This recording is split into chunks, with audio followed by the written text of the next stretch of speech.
So children, we will be continuing with the properties of a magnet. The property of producing a temporary magnetism in a magnetic substance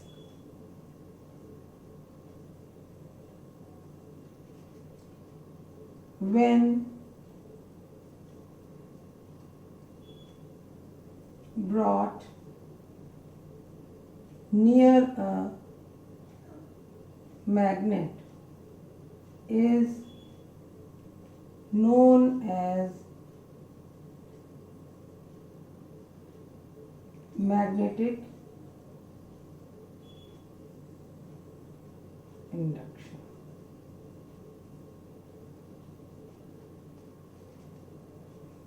The property of producing a temporary magnetism in a magnetic substance when brought near a magnet is known as magnetic induction. You can do an experiment at home. Take a bar magnet, clamp it with a stand. Then what do? Take another iron piece and keep it very near to the magnet. Don't touch it, very near. Okay? And then you take some oil pins and try to stick the oil pins to the iron piece. You will find that these oil pins or iron nail also you can take, they get stuck to the iron piece. Why? Because temporarily that iron piece in the presence of a magnet starts behaving as a magnet, and those iron piece or oil pin, they are attracted, they also start behaving like a magnet, and this is known as magnetic induction. Now what do? You remove the permanent magnet. And what will be your observation? Observation will be all those oil pins which were stuck to the iron piece, they will fall down. Then one more property of a magnet, directive property.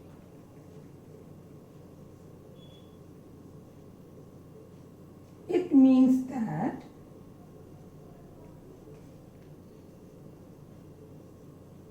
if you suspend a magnet,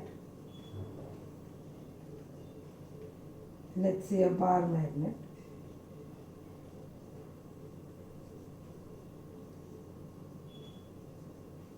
freely in air, it rests in north-south direction. Now, the meaning of this is north of the magnet will be pointing geographical north and south of the magnet will be pointing geographical south. The question comes, why it happens so? It's considered that inside the earth, this is the earth, let's say this is GN means geographical north, GS means geographical south. It's considered inside the earth there is a huge magnet and it is placed in this manner. South of this magnet is pointing geographical north and north of this magnet is pointing geographical south. Now when you are suspending your magnet here, you have studied a property, unlike poles attract each other, and this is a huge magnet. So this south will attract north and this north will attract south. Okay. So finally what you will see that this north is pointing geographical north and this south is pointing geographical south. And this is what we call it as directive property of a magnet. It is used by the sailors to know the direction. They take a magnetic compass. So in that they are able to find out the direction in which they are traveling. So these were some properties. In 2 videos we learnt about some properties of a magnet. Let's revise the properties of those magnet which we learnt. Number one, magnet is a dipole. Di means two. It has got two poles. So poles always exist in pair. Number one. Number two, unlike poles attract each other, like poles repel each other. Meaning of this is north will be repelled by north, south will be repelled by south, but north and south will attract each other. Third property, magnetic force or attraction or repulsion we call is maximum at the poles and minimum at the center. You take some iron fillings, bring it near to the magnet, they will all cling on the poles of the magnet. But if you place on the center of the magnet and if you tilt the magnet, it will fall. Very few will be sticking over there. Then next property, magnetic induction. In the presence of a magnet, another iron piece, it starts, or any magnetic substance, temporarily start behaving as a magnet.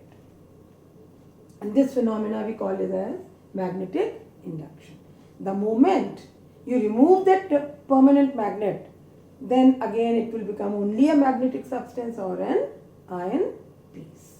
And then lastly, directive property. It means that if you suspend a magnet freely in air, it will rest in north-south direction. North-south direction means geographical north-south. And I have told you the reason.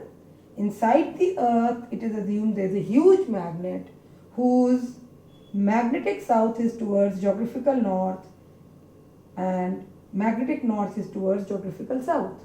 So when you suspend your magnet, this is very powerful magnet inside the earth.